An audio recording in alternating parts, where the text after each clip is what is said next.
Hello everyone and welcome to a quick Chrome tutorial. In today's video we are going to look at how to change my Chrome download folder and how I can set it to ask where to save the file for each download. This is actually quite simple. For testing I already have a new download folder here. Now I open Google Chrome and here I am on my home page.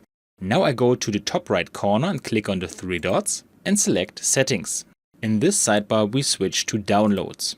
With this I find what I want to change, my download location. Here I click on Change and I switch to the desktop where I can find my new download folder. I click on Select Folder and now my download location has changed.